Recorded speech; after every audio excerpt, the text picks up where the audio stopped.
Welcome back to the Down Below, where I'll be recapping and reviewing episode 8 of Silo. I can't believe it's been 2 months already, man. For those of you who haven't seen episode 8 yet, then I recommend that you go and watch it now before coming back to this review. I am going to be discussing key plot details, so this is your spoiler warning. And as usual, don't miss out on our new YouTube channel launching called The Horror Exchange. Links down below. Let's get into it. So again, episode 8 displays 2 different time periods to convey its narrative. The opening scene is Juliet and her mother standing in a manufactured cornfield, taking a rabbit who needs surgery from the local farmer. We haven't heard much about Juliet's mother up until this stage, really. She's been a shadow in the background, kept alive by the storytelling of others. But this episode does expand on Gloria's admissions that Juliet's mother was basically a flame keeper, hence the episode title, Hannah. After performing surgery on the rabbit, with Juliet watching, Hannah then gets into an argument with her husband, Dr. Nichols. And this scene provides some vital insight into what type of marriage they had. Hannah wants to do good in the world and use her skills and talents to help others. During this time period, Dr. Nichols operated completely by the book and was terrified at the thought of stepping out of line with judicial watching. To perform the surgery on the rabbit, Hannah uses a magnifying device, which is strictly forbidden in the silo. Dr. Nichols detests the fact that she has this, and when judicial come knocking and start turning the house over to find it, he convinces Hannah to hand it over. I did really like this scene. I thought it was clever how Hannah didn't just stash the magnifying glass in one place. She dismantled it and separated the parts around the house before reassembling it for judicial to destroy in front of her. It's nice to see her playing on the ignorance of less technically gifted individuals. Back in the present, Sims starts to turn the screw on Juliet. Something I find weird in the continuity of this episode from the final scene of episode 7 was the fact that we were left with a climax where it seemed like the whole silo was going to be hunting Juliet down, but she casually just strolls into her office where judicial are searching their drawers for unregistered relics. So is it not that much of a big deal now that she knows the whole silo has been getting watched for the last 140 years in their private quarters?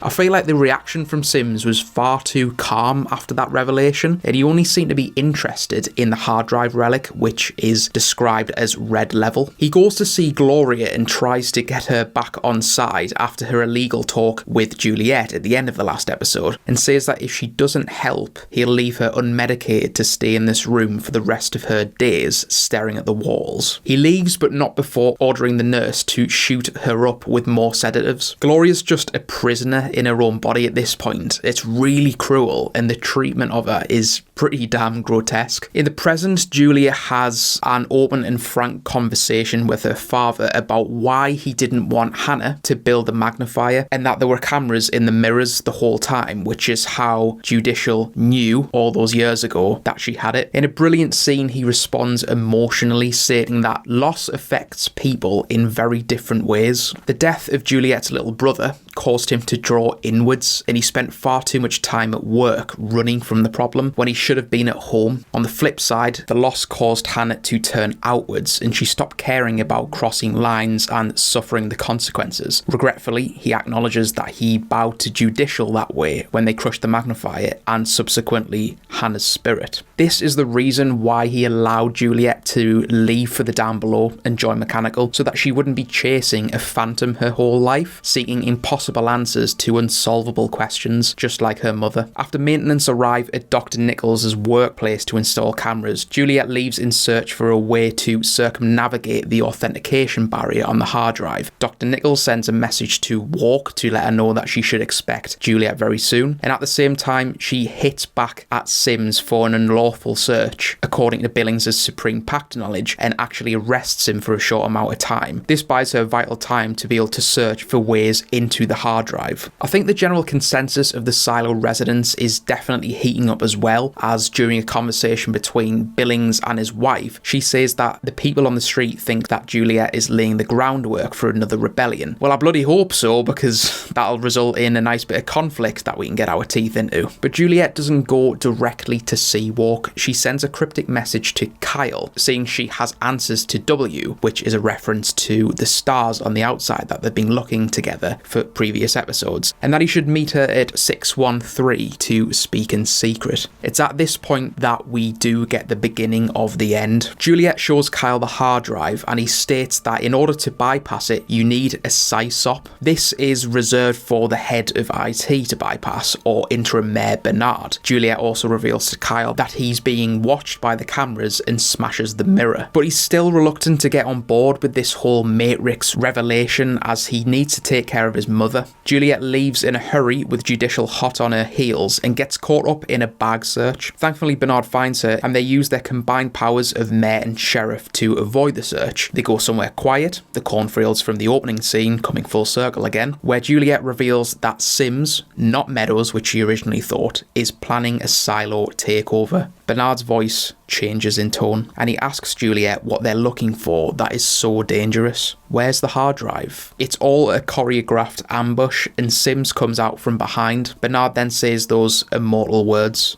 What's that? Did you say you wanted to go outside? Now, you'll remember from episode 1 in Pact Law, where if you're asked to go outside, you have to go outside. In this instance, Bernard has completely made up Juliet's request to leave the silo, and Sims agrees that she did indeed ask to go out. It's two very powerful voices against one. They're absolute liars. So Bernard was the person ultimately responsible for killing everyone. Marnes, Johns, George, etc. And this is basically the big twist of the season, I think. Yeah, I sat up in my chair a little bit, but I wasn't completely blown away by it. But comment down below if you predicted any of this or you could see it coming. In the final scene, Judicial do capture the hard drive, but Juliet manages to slip away from their clutches and make another escape at the end of the episode, this time by jumping off the railing. And that's my roundup and review of episode 8. The biggest questions for me are what's on this hard drive and how is it the biggest threat that they've seen in 140 years? I'm hoping it's going to blow me away when they finally find out. But where's this secret exit to the outside, which George stated was in the water? From the beginning of the series, this was always the most intriguing thing for me, but it seems to have been neglected for the majority of episodes. Maybe Juliet will head there now since she's on the run. But those are just my thoughts and opinions. Another decent episode, but nothing mind-blowing despite the twist at the end. But let me know all your thoughts and feelings down below in the comment section. I've been your host, Hugh from Unleash the Ghouls. Don't forget to subscribe to the Horror Exchange, and I'll see you next time down below in the silo.